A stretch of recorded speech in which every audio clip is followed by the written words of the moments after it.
Now it is the 6th of May 2024. Very good evening to you and many thanks for making time to be with us. You're just in time for this spotlight on a day that President William Ruto, for the first time since the floods started here in the country, visited the residents of Kiamaiko, Mathare in Nairobi County to, of course, assess what the situation is and announce thereafter measures the government has taken to ensure that those affected get full support from the government. Now that, among many other stories we've prepared for you tonight, first of all, let's have a look at what's making headlines.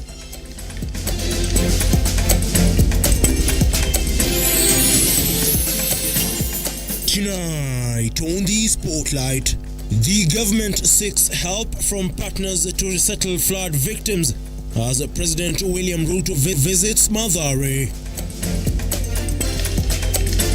Still pushing on. Day 54 of the doctors' strike as the Labour Court orders the issues to be addressed in 2 days. The cruelty of a father. A 59-year-old man kills his daughter before taking his own life.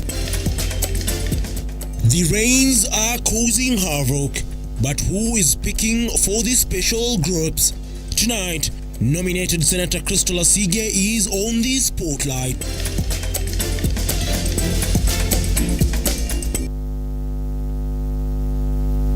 Now, welcome to the program. I am Ian Keitani and our sign language interpreter is Angel Lois. Remember, you can watch this bulletin live on our Facebook and YouTube pages at Lookuptv.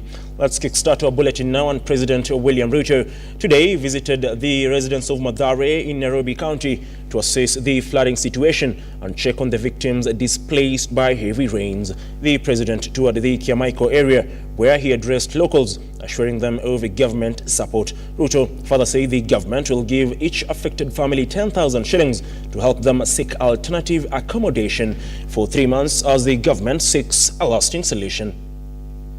With the effects of flooding being felt across the country, leaving thousands displaced, President William Ruto today visited those affected by floods in Kiamaiko, Mathare, Nairobi County.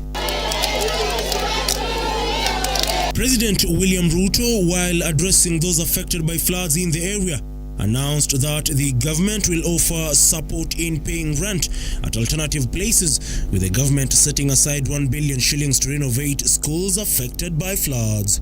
The 40,000 households, each household, we are going to provide for them 10,000 shillings for alternative settlement until the government comes up with a comprehensive plan on how their lives are going to continue into the future. The government has committed 1 billion shillings to make sure that all schools are reconstructed so that when schools open, all our children will go to class. The head of state also assured those affected by floods of a full government support in provision of food, announcing that plans are underway to construct at least 5,000 houses under the affordable housing program to accommodate those affected by floods. Hakuna mwananchi atalala njaa.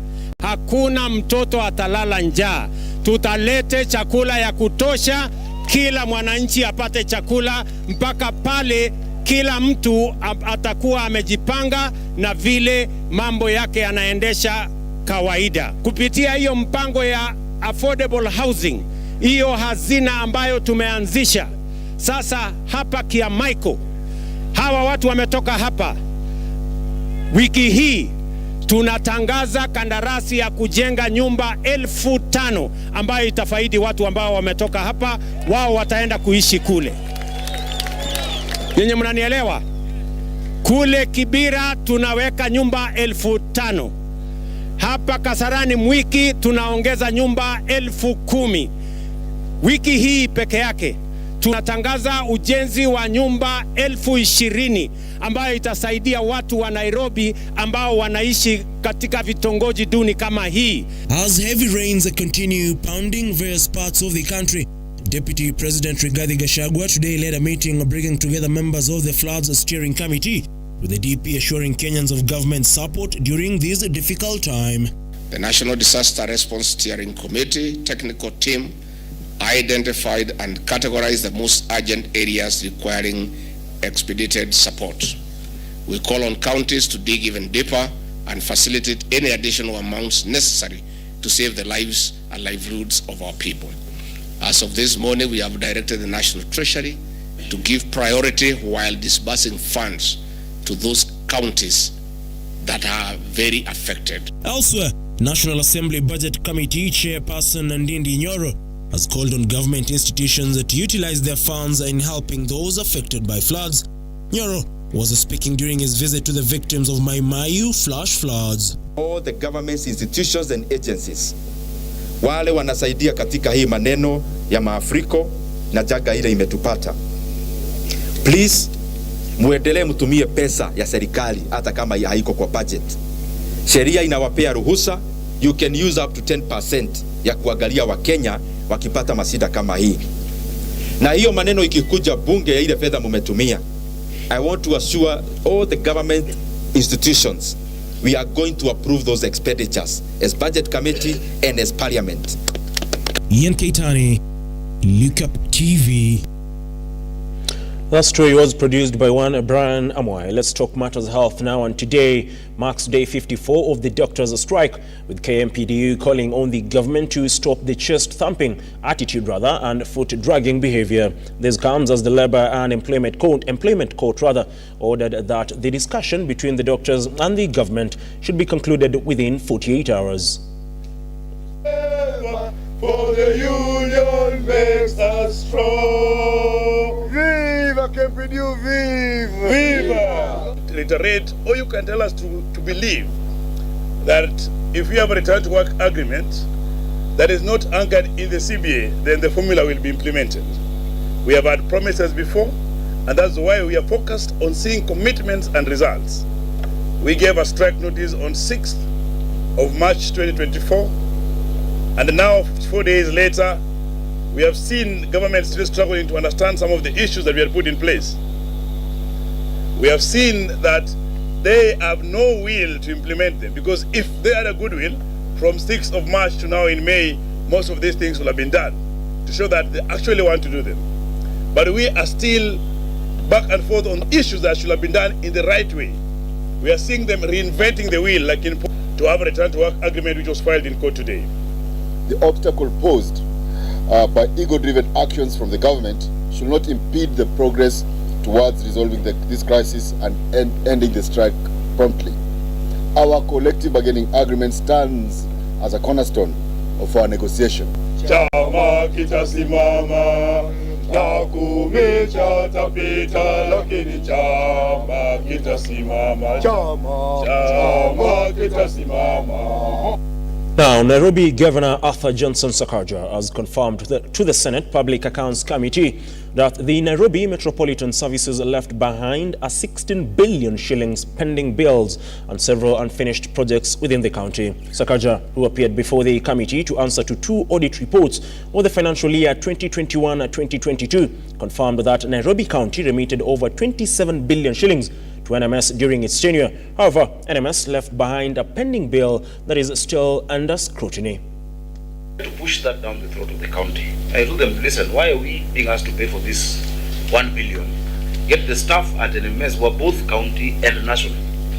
The Public Accounts Committee members have, however, proposed that the Nairobi Metropolitan Services Management Team be summoned to answer to several other audit queries raised by the Auditor General for the financial year in question, after Nairobi Governor Johnson Sakaja honored a summon by the committee to answer to 2 audit queries by Nancy Gathungu. From Nairobi to that entity. And the following year, there's also some money. The total amount that Nairobi County government sent to NMS was 27 billion. And then after that, a pending bill of 16 billion. So Nairobians need to be told how 43 billion was spent in 2 years. I told that PS Gadesha that, you people cannot try to twist the county government or to bully the county government into paying for what you incurred. Until they pay and conclude, they can't hand those to us. And we ask them to fast track so that we can finish these projects. Because now, going forward, if, for instance, I'll give you an example of Mama Lucy Kibaki Hospital, one of the buildings has a pending payment. Sakaja, on matters of pending bills, remained adamant that the county government of Nairobi will not pay legal pending bills that run into 10 billion shillings The city chief said that some of the claims which have been pending for years are questionable and paying them will render crucial services to the ground. Sakaja proposed the formation of a task force to look into the payments, a move outlawed by Trans Nzoia Court. Sakaja is of mind that going forward, the county government should hire internal lawyers and put them on a retainer to avoid such a dilemma. In most of these cases, there are letters of instruction on governor that originate from the county. There's correspondence between the government and those lawyers. There is even agreements on fees between the county government and some of its lawyers. What was flagged was how 11 lawyers are owed 10 billion. But what was reported is that 11 lawyers were paid 10 billion. That is impossible, Chair. We will not be able to pay salaries. That is our entire on-source revenue. In that financial year, for instance, we only paid 287 million shillings. Governor Sakaja insists that the county owes power supplier 456 million shillings following an in-depth investigation into the bills owed to Kenya Power of alleged 11,000 meter accounts, where the county realized 3,000 meter accounts were missing, which massively shot down the bill owed from a whopping 1.7 billion shillings to 900 million shillings, with a chunk of payments being made to meter accounts registered out of Nairobi, including Kiambu, Turkana and Kisii counties. Chairman, the total amount of 1,460,542,895 relates to the outstanding amount of pending bills demanded by Kenya Power. It talks about reconciliation of the bills for Nairobi, verification of meters. Some meters were found, reading other county governments. I think those Kiambu, those Turkana, Kisii county government, but bills being charged to Nairobi. Stanley Lugaria, Lookuptv, Nairobi. Now from matters finances here in the capital to the county governments now, and governors across all the 47 counties have been asked to focus on settling the eligible pending bills, which now stand at 150 billion shillings. Speaking as he opened the 23rd session of the Intergovernmental Budget and the Economic Council, which took place at his official residence in Karen, Deputy President Rigathi Gachagua said the government is committed to disbursing the amount of money to counties on time. Has been very rampant, and many. During the IBEC meeting, DP Gachagua emphasized on Kenya Kwanza's dedication to promptly allocating funds to counties. Meanwhile, the Deputy President highlighted a significant decrease of 8.6 billion in pending bills over the past 9 months, indicating a 5.4%. There is also steady progress in reduction of outstanding pending bills. As of March 31st, 2024, the total amount of pending bills reported by 47 counties was 150.66 billion Kenya shillings. This reflects a reduction of 8.61 billion shillings over the past 9 months since the start of the 2023/24 financial year. This represents a decrease of 5.4%. By the end of the fiscal year, we anticipate that this figure will decrease significantly. We need to do more to settle all eligible pending bills and process all that is considered ineligible to the satisfaction of our businessmen at both levels of government. I wish to restate the commitment of this administration to timely disbursement of funds to counties. The National Treasury also cleared the equitable share to counties for November and December 2023 as resolved in the 22nd ordinary session. Despite fiscal hurdles, he also noted that 66.5% of the total allocation has already been disbursed to counties. We have commenced transferring motor vehicles, machinery and other equipment to the counties. The most recent transfer occurred in Uasin Gishu County. Additionally, we have finished valuing assets in 30 counties, and the ownership documentation for transfer is ongoing. Further, we have concluded the handover of the construction of county headquarters in 5 devolved units, including Tana River, Lamu, Isiolo, Tharaka Nithi, and Nyandarua. These headquarters have been under construction for over 10 years. The respective counties can now complete their own construction with support from the National Treasury. Brian Amwai, Lookuptv. Now, it has 5 months into 2024, and these are the sentiments of Kenyans on how this year has been. Majid Hussein brings us to you. Almost everyone, if not everyone, has goals set under different timelines, most often from the new year. Question is, how is your 2024, and have you achieved your set goals so far? We are in the streets just to get what Kenyans have to say. 24 ni mwaka ngumu sana. Kwa kimaisha imekuwa ngumu zaidi hata kuliko miaka zingine. Maana matarajio yangu ilikuwa hata mwaka huu nilikuwa nafikiria labda mambo itakuwa mazuri, vile tuliaigizwa mambo itakuwa mazuri. Hii mwaka imeanza tu wenyewe na ups and downs. Kuna venye tulikuwa mtu amepanga resolutions tu zake, like kwanza biashara, then vitu zinapanda, then ukienda kuamka tena ndo hizo floods zinabeba kila kitu. So we are hoping maybe government itatusaidia kutu employ, si wenye tuna kazi, si jobless corner. Yeah. Maybe kila kitu itakuwa sawa. Ile changamoto tumekuwa na hii 2024 ni hali ngumu ya maisha. Maisha imekuwa ngumu, hasa sisi kama vijana. Jaribu kwaso mapolisi ndio hawa. Sasa kama hata hapa sasa tauni tukisimama hivi, nakanga tu na wasiwasi. Kuna maaskari jii wanaitwa maraino. Kazi yao tu ni kushika kama vijana kuwapeleka hapa Kamukunzi, wamewekwa mahali, jii wanakula 2,000, alafu unaachiliwa. Kufinyiliwa manze huwezi pumua. Unaona?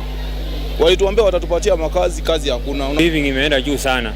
Ukiangalia kutoka nyuma, sukari tulikuwa tunanunuanga 230 kg. Sasa hii imeenda double ya hiyo. So maisha imeenda ikibadilika. Which means tukienda mwaka mwingine ni kama tena tutakuwa tukienda double. Lakini economy ni kama sijui ni pande yangu tu, lakini kidogo inatukimbisha kidogo. Kupata job ni tricky kidogo. Ni kama tunafaa kuwa na connection kiasi ndio upate job. Lakini tuna hope for the best. So mimi niko na imani Mungu atatusaidia, nchi itarecover. Tena kwanza nishukuru rais wetu kwa sababu tukianza hii mwaka mafuta ilikuwa imepanda sana. Mpaka maisha ikakuwa ngumu zaidi.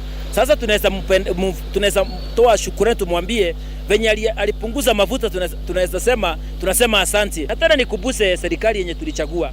Sisi tunashangaa sana sisi watu wa bodaboda. Kwa sababu wakati walikuwa naomba kura, walikuwa wamesema serikali itakuwa ya mama mboga na ya mtu wa bodaboda. Na tukiangalia wale walipatiwa kazi kwa serikali, hakuna mtu wa bodaboda alipatiwa kazi. Hakuna mama mboga. Sasa tunataka kuuliza rais wetu, je, kwani ulisahau? Well, as they say, don't watch the clock. Do what it does. Keep going as we wrap up the first half of 2024. Start where you are, use what you have, and do what you can. Majid Hussein for the Spotlight.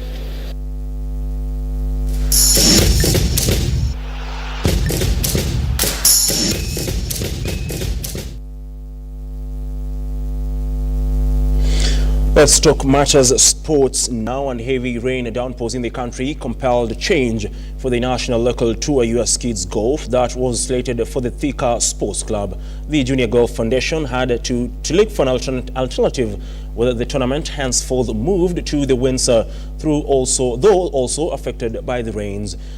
Now, despite the rains, the playoffs were played and Yolanda Yu and George Ikirima emerged victorious in the girls and boys categories respectively after both winning in their tiebreaker sets.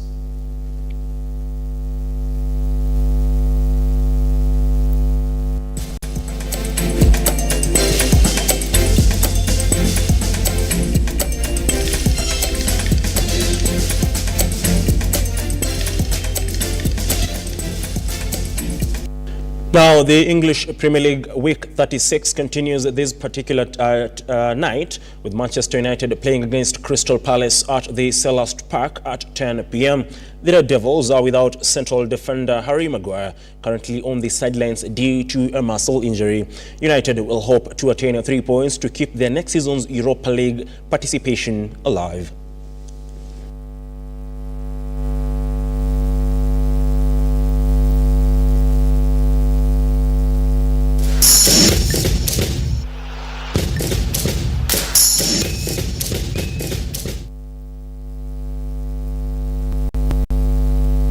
Now that was the sporting action for you on this particular time.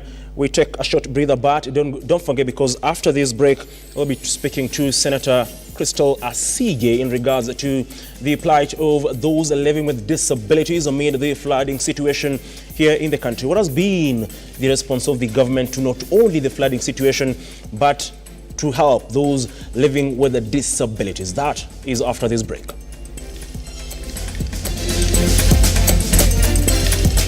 Coming up tonight, we talk about the effects of floods on people living with disability, with the Senator Crystal Asige as rains continue to wreak havoc across the country.